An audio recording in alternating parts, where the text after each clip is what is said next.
Definite integrals. Objectives. By the end of this lesson, you should be able to understand how limits of Riemann sums are used to formally define the definite integral, understand the graphical representation of a definite integral, recognize and understand the notation for a definite integral, draw graphs of functions and evaluate definite integrals using geometry, know the properties of definite integrals, use the properties of the definite integral to evaluate other integrals, use symmetry when possible to simplify the calculation of definite integrals of even and odd functions, understand and apply the comparison theorem for integrals. Students should note that this lesson has a prerequisite that students should be able to graph linear and absolute value functions as well as circular equations. Students must also know basic geometry formulas for two-dimensional shapes.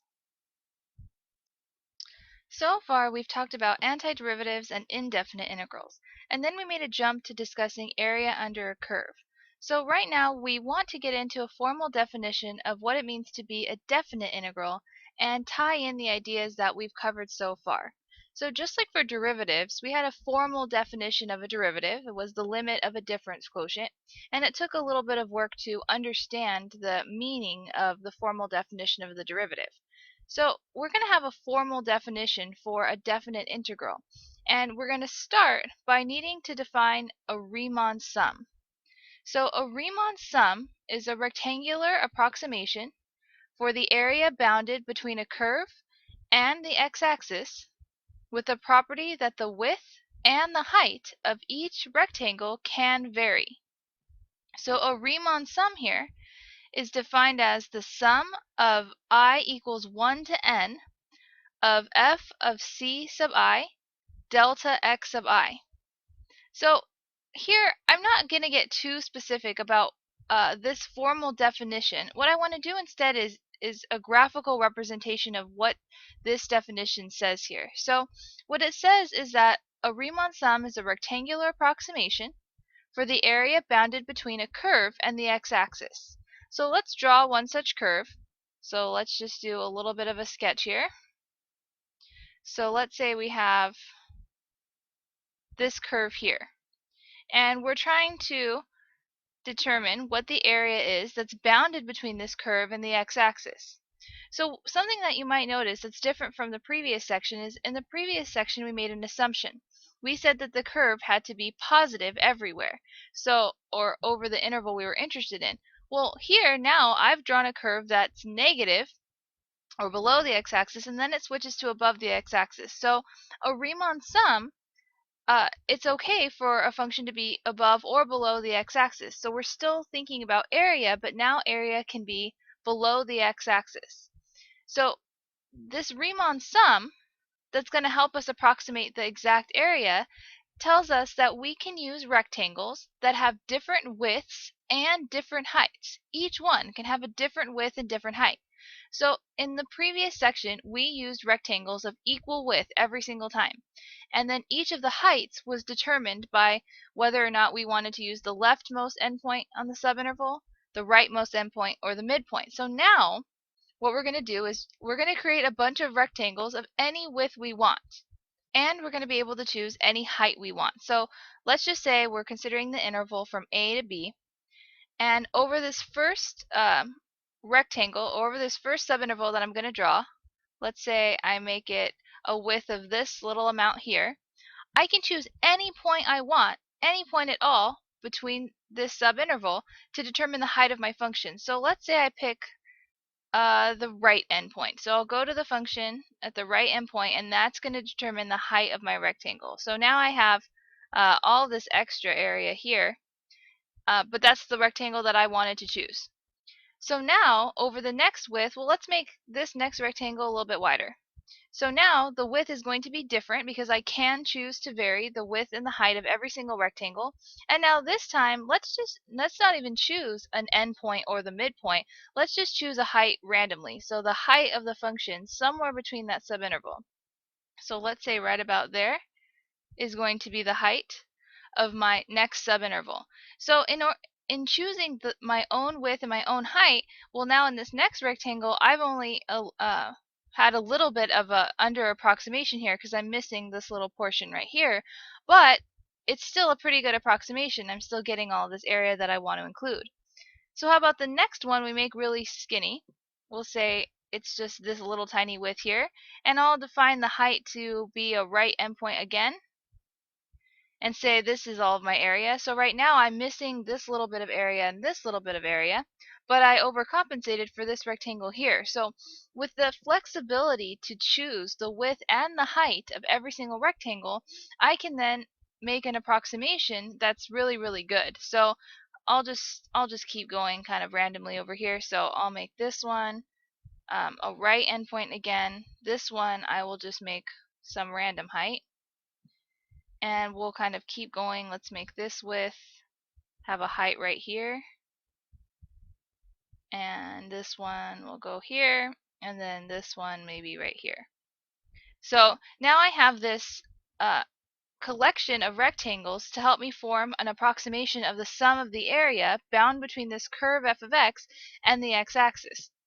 And the way that I've drawn it, it looks like maybe I'm overcompensating for area here, but I missed a little bit here, so this would be a pretty good approximation. So the definition of a Riemann sum is just a collection of rectangles that I use to approximate the area, but I can choose any width and any height for each of the rectangles. So this formal definition here, this f of c sub I, delta x sub I, well, just means that c sub I is any point in each of the subintervals, and delta x sub I is any width. So this f of c sub I is any height, and delta x sub I is any width. So each of these are areas of rectangles, and this sum means I'm adding up all those areas of rectangles.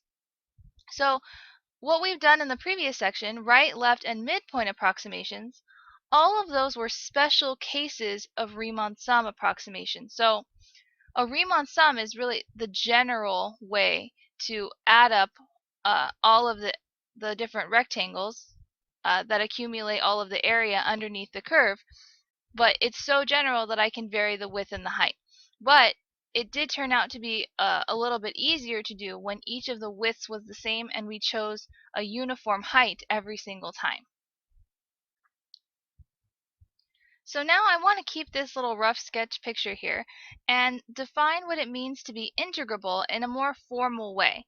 So a function f of x is integrable over ab if all of the Riemann sums, not just the endpoint and midpoint approximations, approach the same limit L as the width of the largest rectangle approach 0.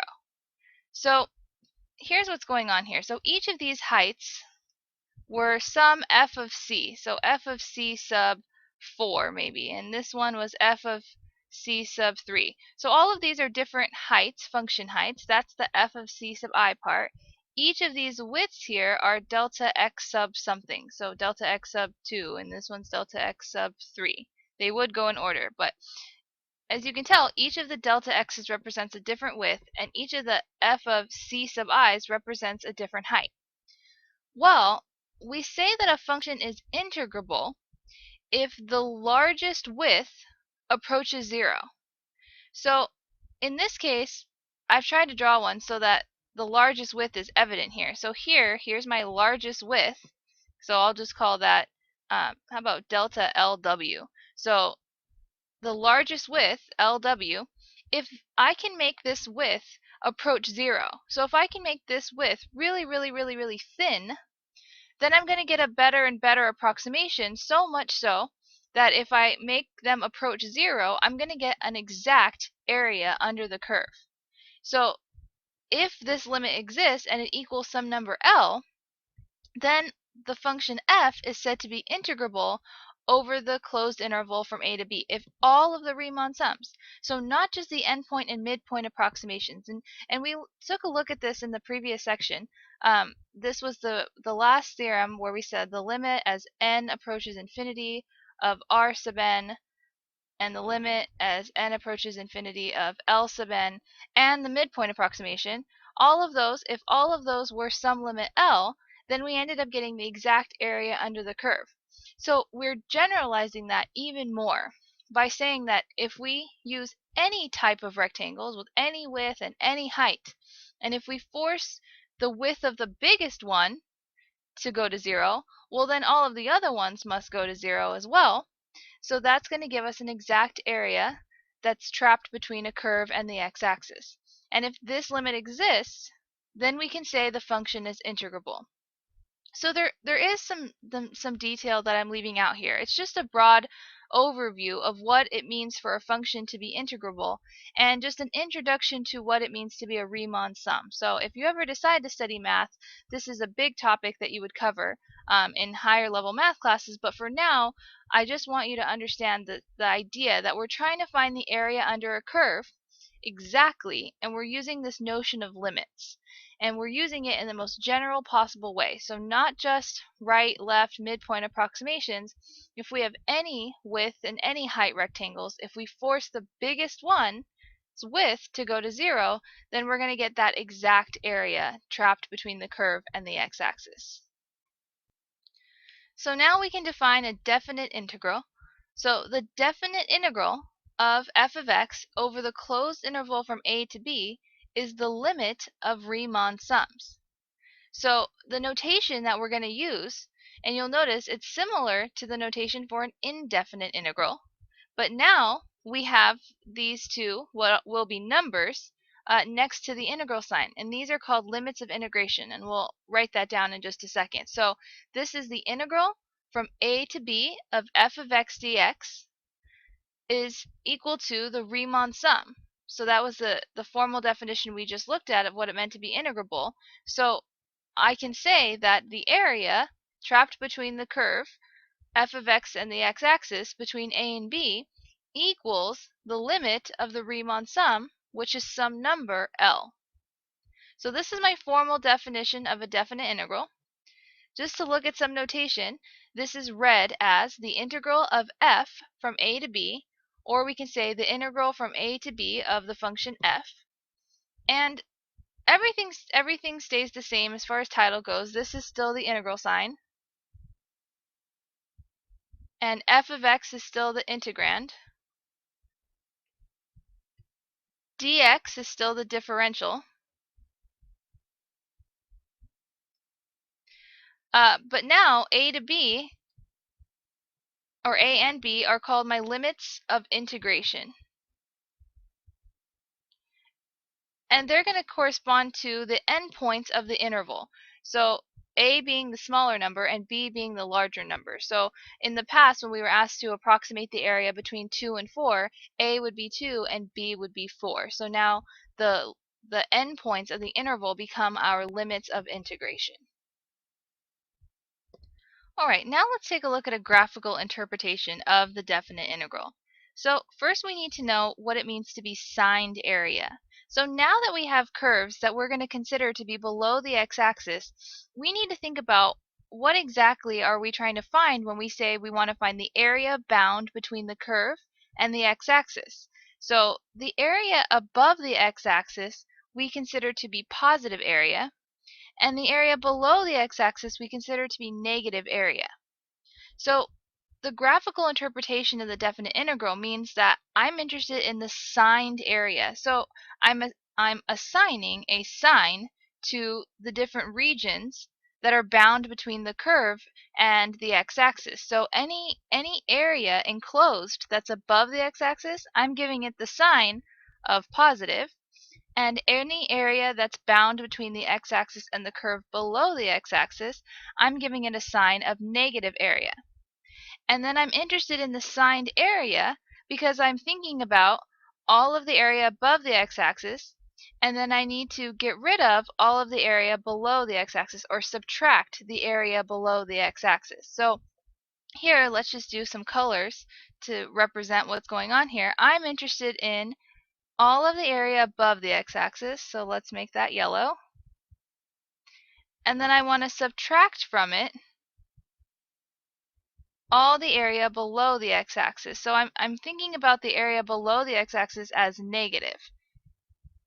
So if I shade in this region, and I wanted to consider the signed area between this function, so let's call this function f of x, if I wanted to consider the signed area of this function f of x on the interval from 1 to 6. So I don't know exactly what that number is, but looking at the colors, there's more yellow area than there is green. So all of this green I can imagine would cancel out the equivalent amount of area in the yellow, but there would be more yellow left over. So when I think about this graphical interpretation of signed area, it's all of the area above the x-axis, so yellow, minus all the area below the x-axis, so in this case green. So we want to go back to the definite integral notation. So the integral from a to b of f of x dx is the signed area of the region between the graph and the x-axis over a to b. So in other words, this graph that I see here, I can represent the area shown in yellow and green as the integral from 0 to 6 of f of x dx is the same as the area represented here by the yellow and the green portion. So I know that this integral has to be some positive number because there's more yellow than there is green. So there's more area trapped above the x-axis than there is below the x-axis. So I want to stop for a quick second and do a recap. So I want to take a look at the big themes that we've covered so far in this class. So the first one is the notion of limits. So we said we needed limits to tie everything together, and informally we defined a limit as the y value a function approaches as we approach some x value from both sides. And then we jump down to defining a derivative. So when I say derivative, the first thing I want you to think of is the slope of a tangent line. But it's also an instantaneous rate of change, that's its application. And then formally we defined a derivative as the limit of a difference quotient. So there's that need of the concept of limit to define a derivative. Well, then we switched gears and we wanted to think about how do we undo derivatives. And that formally is called the indefinite integral, or the general antiderivative. So the indefinite integral, or general antiderivative, well, that was a function. So if I wanted to find the antiderivative of cosine x, the general antiderivative was sine x plus some constant, which is also a function. And then we switch gears, started talking about area. And that takes us to the idea of a definite integral. So when I say definite integral, the first thing I want you to think is this signed area under a curve. So I say under in quotes because we can have this notion of negative area, or area beneath the x-axis, so it wouldn't be necessarily under a curve. But signed area under a curve is what I would want you to think about.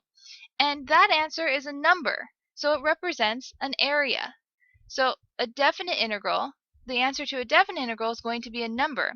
And formally, we got that definition by thinking about the limit of a Riemann sum. So again, here comes that concept of limits, that tying it all together factor of limits.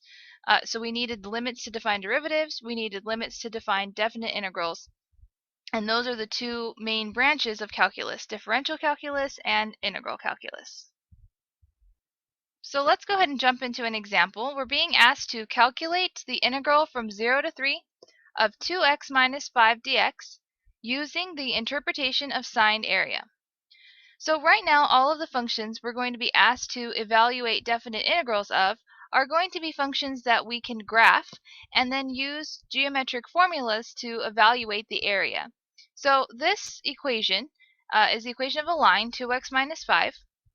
And we're concerned with what's happening between 0 and 3 on the x-axis. So remember that the limits of integration 0 to 3 correspond to an interval. So we're looking at the interval from 0 to 3 on the x-axis. So this dx here and this x variable tells us that these limits of integration are really x equals numbers.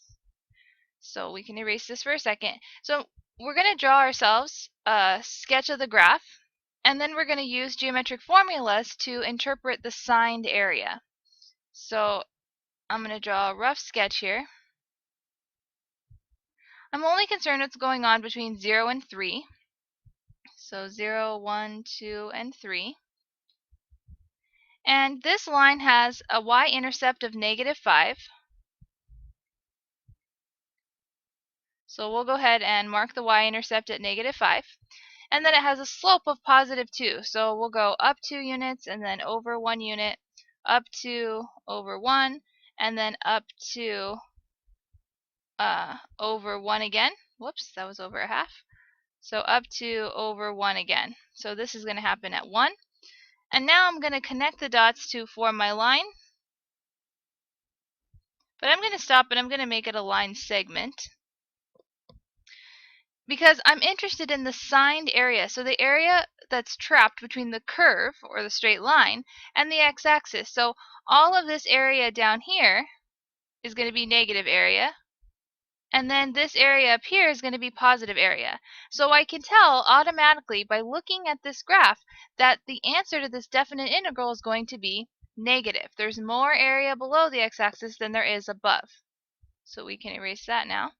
And now it's a matter of calculating the area exactly. So here, I did do a rough sketch, so I can see that the x-intercept here is going to happen at 2.5. But to find that algebraically, I can just set this function equal to 0. So 2x minus 5 equals 0, or 2x equals 5, and I get x equals 5 over 2 as my 0, or my x-intercept on the graph. So I know that that happens right here at 2.5.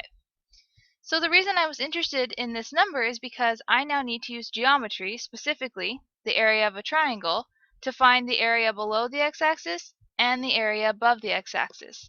So the integral from 0 to 3 of 2x minus 5 dx equals, well, the area below the x-axis is going to be negative. So we're going to have negative whatever this area is. So the area of a rectangle, or a triangle, is 1/2 base. So the base is 2.5, or we'll go ahead and stick with fractions here. So 5 over 2 times the height. So the height of this rectangle is 5. So now I know the area below the x-axis is given by negative 1/2 times 5/2 times 5.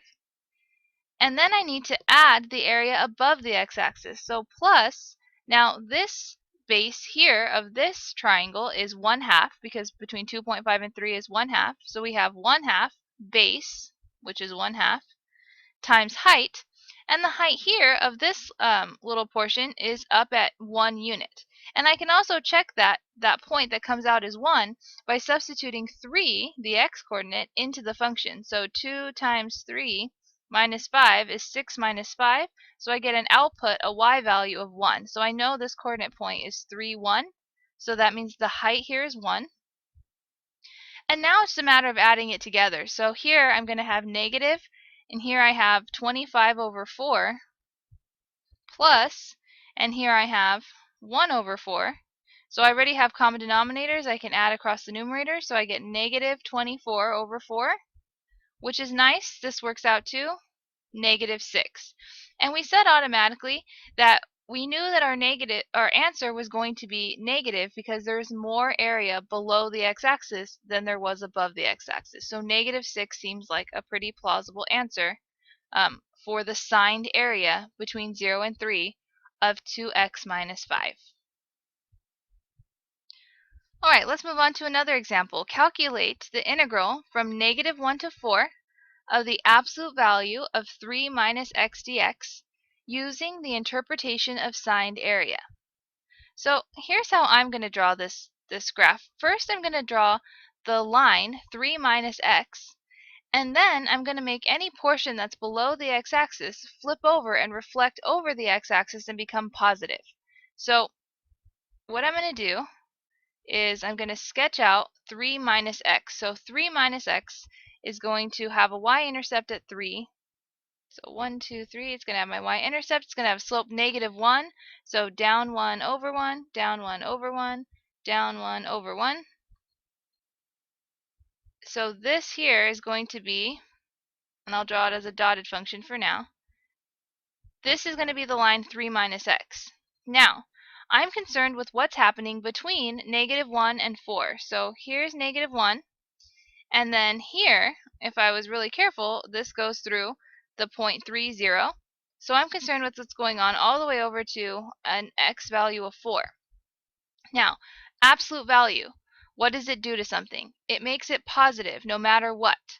So here, this portion of the graph that's already positive or above the x-axis, I'm going to fill it in and leave it a filled-in graph and above the x-axis. But any portion of this line that's below the x-axis, well, what does absolute value do? It forces it to become positive. So I'm going to reflect this portion down here above the x-axis and make it positive.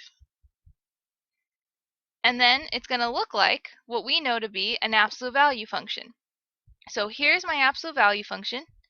If I want to know exactly what this value is when I substitute 4 in for this height here, well, I can see that it's going to look like 1 because I tried to draw it as neatly as possible. But again, to find this value, substitute 4 into the function. So 3 minus 4, I'll get out the absolute value of -1, which is +1.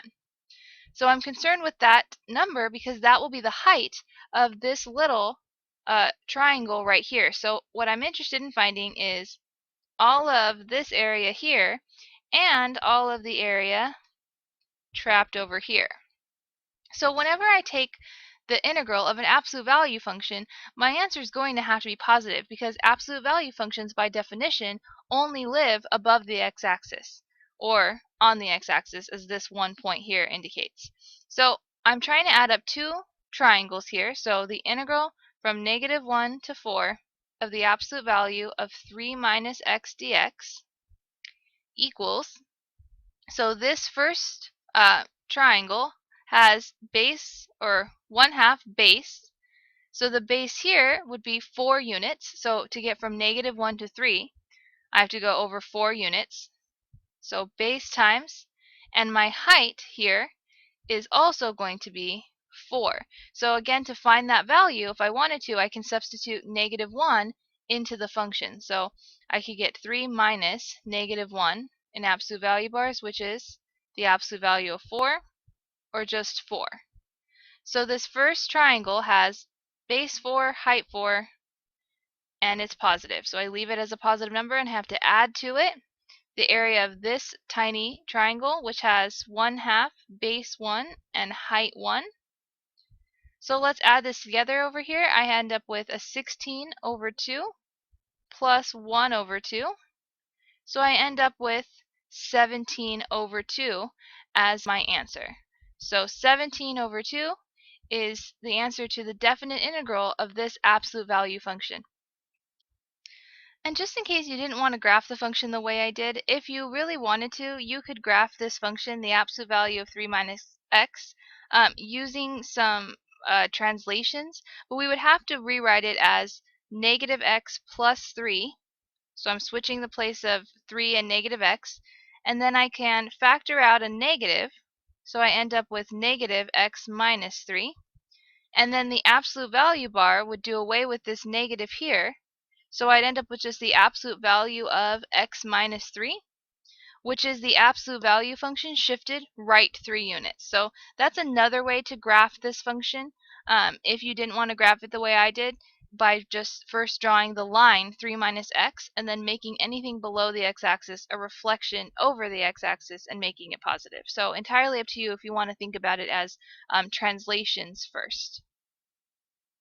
Alright, taking a look at another example, calculate the integral from 0 to 2 of the square root of 4 minus x squared dx using the interpretation of signed area.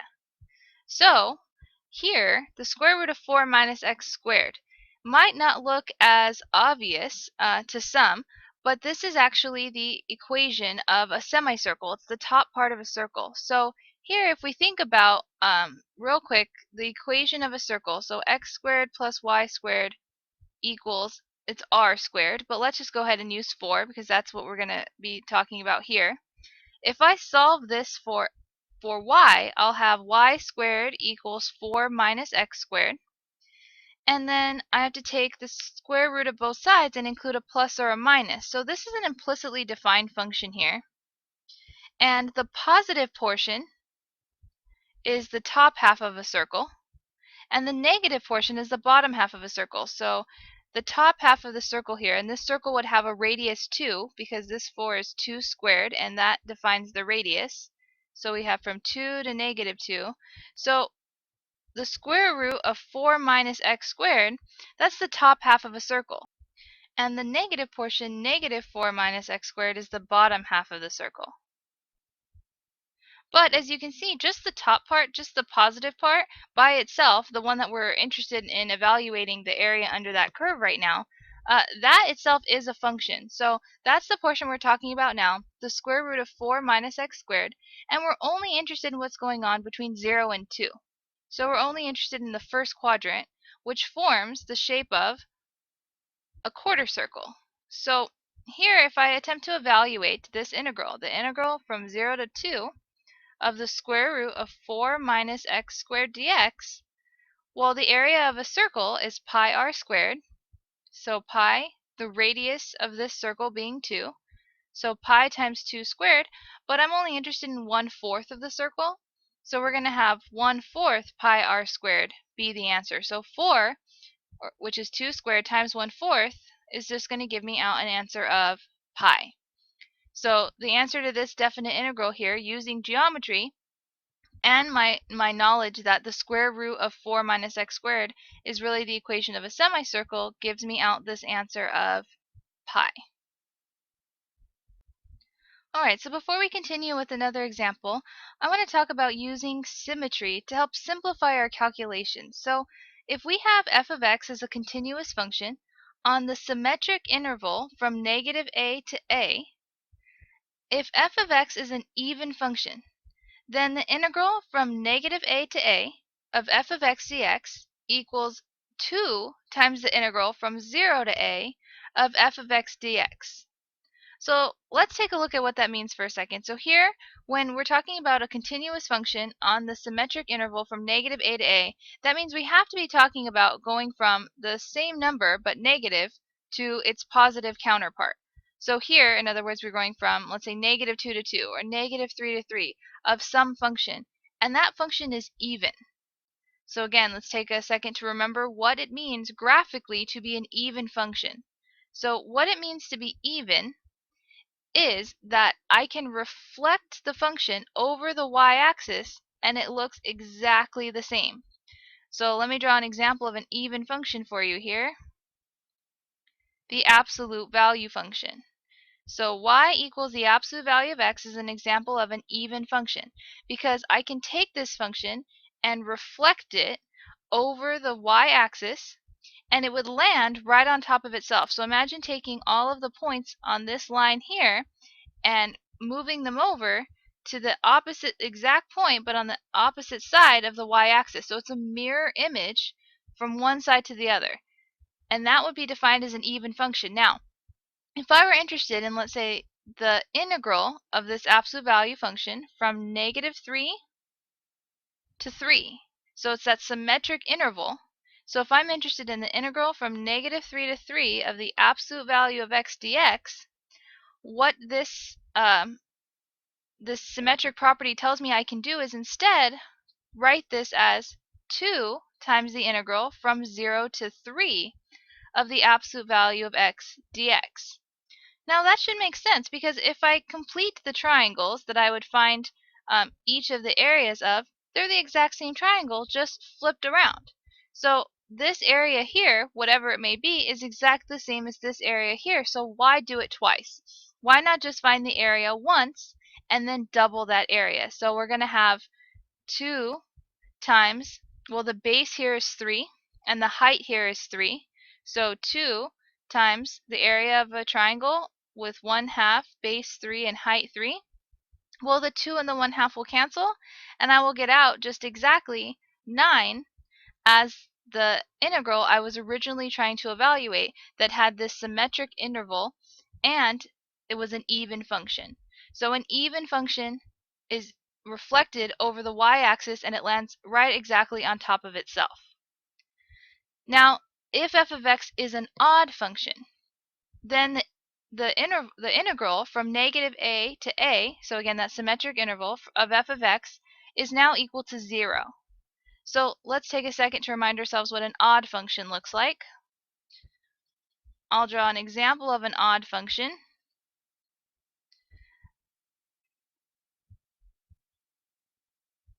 Alright, so an odd function, the easiest one would be y equals x.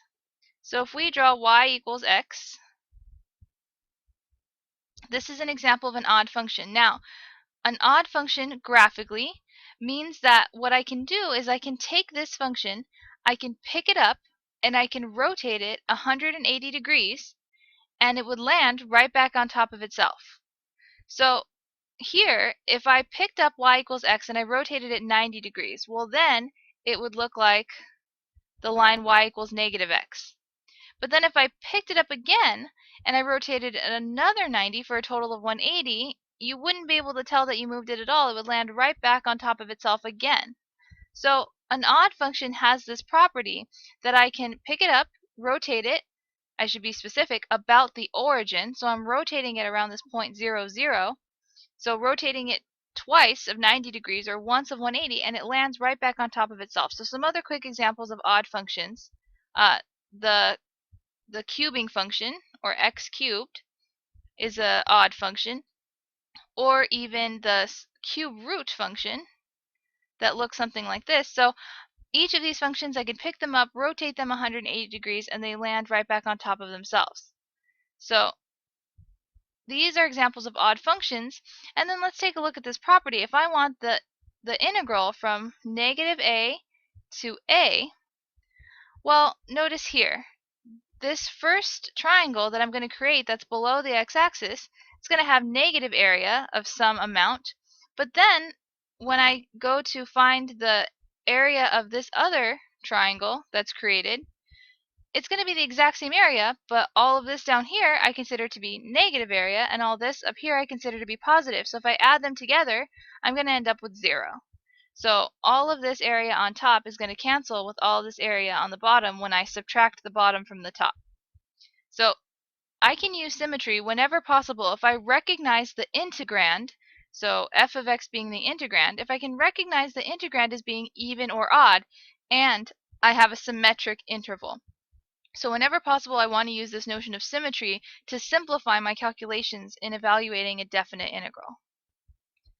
Alright, so let's take a look at another example. Here we want to calculate the integral from negative 2 to 2 of the square root of 4 minus x squared dx using the interpretation of signed area. So this should look really familiar. We have the square root of 4 minus x squared. It was the last example we worked on. So we should know that this is the top of a circle, so it's a semicircle, and it's going to have a radius of 2. So we'll just sketch that out again really quickly. So we're going to have a semicircle with radius 2. But let's take a closer look at the limits of integration. This is a symmetric interval. I go from negative 2 to 2. And the square root of 4 minus x squared, well, that's a semicircle, and this function here, if I fold it over the y-axis, it's going to land on top of itself, so that makes this an even function. So instead of evaluating the integral from negative 2 to 2 of the square root of 4 minus x squared dx, well, I can evaluate double the integral from 0 to 2 of the square root of 4 minus x squared dx. And hey, we already found this interval, or this integral last time. It was just pi. So that must mean that this is now 2 pi. So 2 pi is now the area underneath the semicircle, the square root of 4 minus x squared, but we didn't have to do any other calculations or go back and do each portion of the quarter circle separately. We just doubled our previous answer. So 2 pi is the answer. Properties of the definite integral. So suppose f of x and g of x are integrable over ab and k is some constant. Then the first property we have is that the definite integral from a to b of f of x plus or minus g of x can be written as two separate integrals. So the integral from a to b of f of x plus or minus the integral from a to b of g of x. So we have the sum or difference rule. We also have the constant multiple rule. So if I have a definite integral of some constant times a function, I can pull out the constant and then evaluate the integral by itself. The next rule is really interesting. I have the integral from a to b of k dx equals k times b minus a. So I say that it's interesting, but really it's not even worth something that you should worth memorizing so much as just something you should sort of graphically understand. So if k is a constant, then the graph of this function is going to look like a horizontal line at k. So here's my line k. If I'm interested in the integral from a to b, so here's a and here's b, so the area under the curve from a to b of this curve, or this straight line k, I'm really looking for the area of just exactly one rectangle. And the area of this rectangle, well, the base is b minus a. So this distance here is b minus a. And the height, well, that's just k. So base times height, b minus a times k, that's exactly this. So here, all this is saying is if I take the integral of a constant, it's really the same as finding the area of a rectangle. This next property we're going to use very often. So this property says that if I am trying to evaluate the integral from b to a of f of x dx, where a is less than b, then I should rewrite this as negative the integral from a to b of f of x dx. So if a is a smaller number than b, but a's the limit of integration on top, the upper limit of integration, versus the lower limit of integration, then we need to switch the places, but to do that, we have to put a negative in front of the integral. So just as a quick example, if I have the integral from 2 to 0 of f of x dx, well, 0 is smaller than 2, so this is equivalent to negative the integral from 0 to 2 of f of x dx. So I always want the lower limit of integration to be the smaller number and the upper limit of integration to be the bigger number. So to make that happen, I need to switch the limits of integration but make the integral the opposite sign. So in this case, since it was positive, I needed to make it negative. The next one, the integral from a to a of f of x dx equals 0. That should be kind of intuitive. I'm not going anywhere. So from a to a, so there's not going to be any area trapped between the same number and itself, so that's just 0. And this last one we're going to use pretty often. It says if I'm computing the integral from a to c of f of x dx, then I can instead write it as the integral from a to b of f of x dx plus the integral from b to c of f of x dx if b is some number between a and c. So I think it's best illustrated with an example using numbers. So let's say I'm interested in the integral from 2 to 5 of f of x dx. Well, instead of evaluating this integral, I can instead evaluate the integral from maybe, let's say, 2 to 4 of f of x dx, and then add the integral from 4 to 5 of f of x dx. Because 4 is between 2 and 5. So it's like saying if I want the area between 2 and 5, well, let's first find the area between 2 and 4, and then add to it the area between 4 and 5, and I'll have the total area. So this is a property that we're going to use pretty often. Alright, let's look at an example. So here we're given the integral from 2 to 0 of f of x dx equals 2, the integral from 2 to 4 of f of x dx equals negative 3, the integral from 2 to 4 of g of x dx equals 4, and the integral from 0 to 1 of f of x dx equals 1.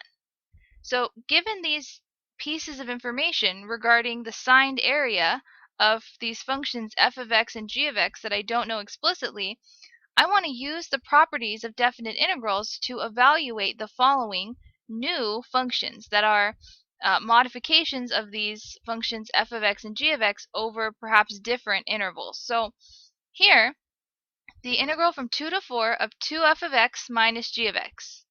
So what I want to do is I want to use that difference rule and the constant multiple rule to break this up into separate integrals where I can use the two middle pieces of information I have here, because these two middle integrals have the right limits of integration that I'm looking for between 2 and 4. So we want to show all of our work here because we're being asked to use the properties of definite integrals. So let's write this as the integral from 2 to 4 of 2f of x dx minus the integral from 2 to 4 of g of x dx. So the first step was I split it into two separate integrals being subtracted. The next thing I'm going to do is pull out the constant multiple 2. So 2 times the integral of 2 to 4 of f of x dx minus the integral from 2 to 4 of g of x dx. And the last thing I'm going to do is go ahead and substitute in my values and simplify. So the integral from 2 to 4 of the function f was -3. So 2 times -3 minus the integral from 2 to 4 of g is +4.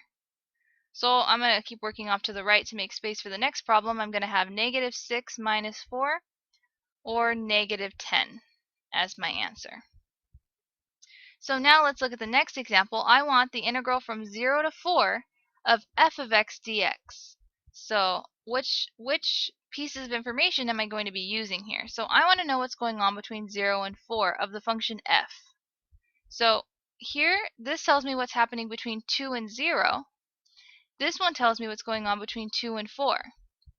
Well, here, a quick switch of the limits of integration and then making this one negative will help me evaluate the integral from 0 to 4.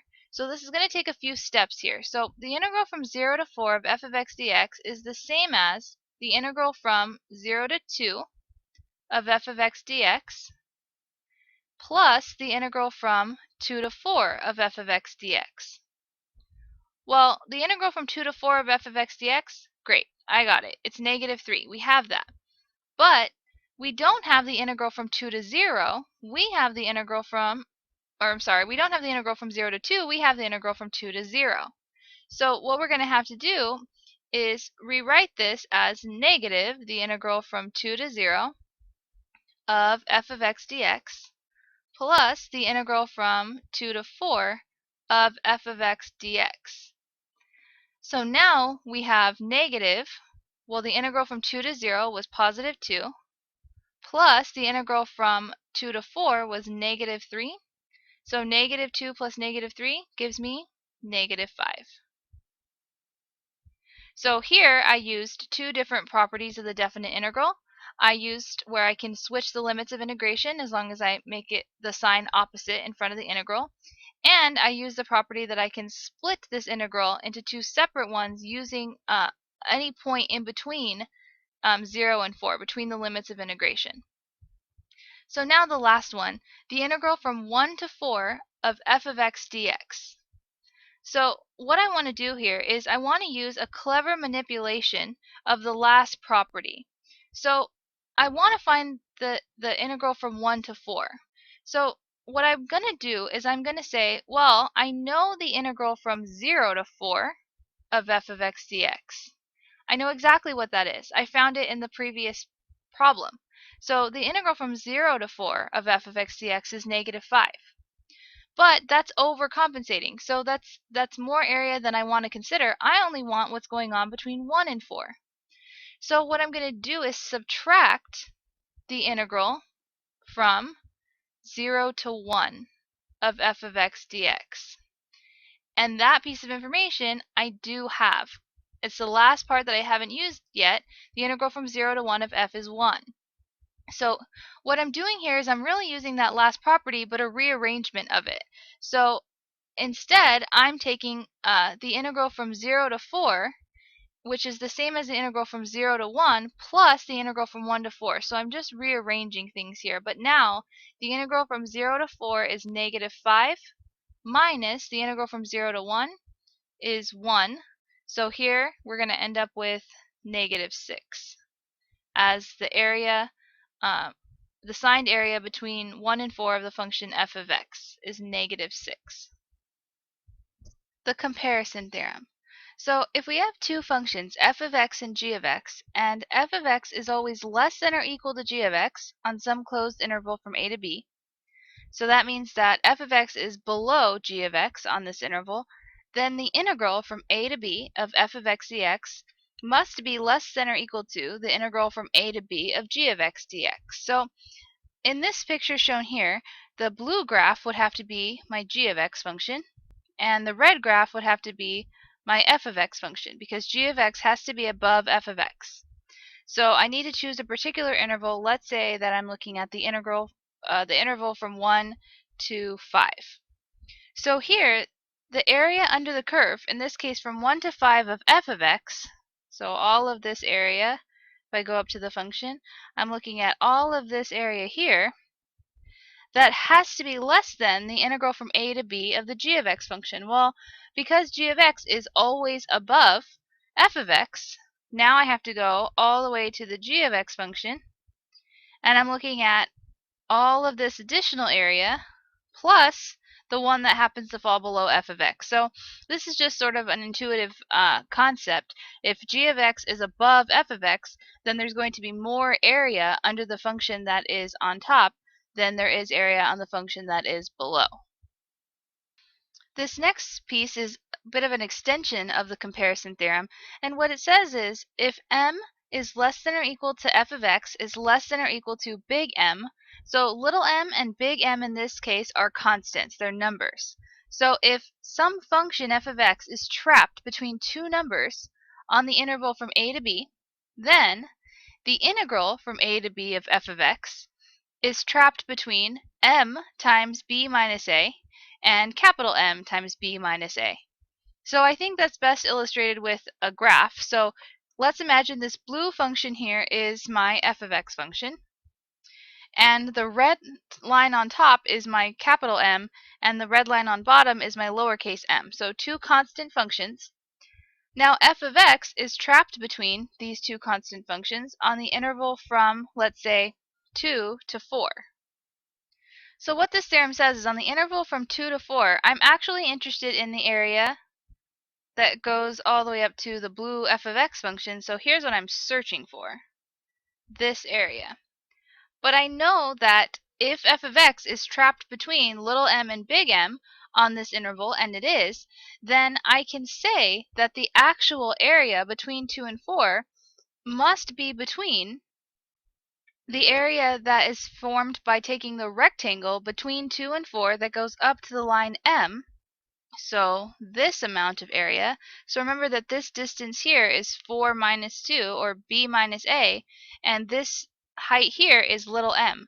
So the area of this rectangle here is going to be b minus a times m. So I know that the actual blue area I was searching for, well, it's more than b minus a times m, or 2 times m, and it's less than, so if I go all the way up to the bigger m function, and I consider all of this area, well, that's way too much. So that's going to give me an over approximation. So the actual area, the blue area, is trapped between the smaller rectangle made by b minus a times little m, and it's smaller than the area of the bigger rectangle, which is this height here, this big M, times the width b minus a, in this case 4 minus 2. So the comparison theorem extension really is trying to tell us that we can trap the area that we're trying to find between two whole numbers that will be easy to find, because each of these on the left and on the right, these are just areas of rectangles. So it's kind of giving us a bounds, or a general idea of what this area would have to be trapped between.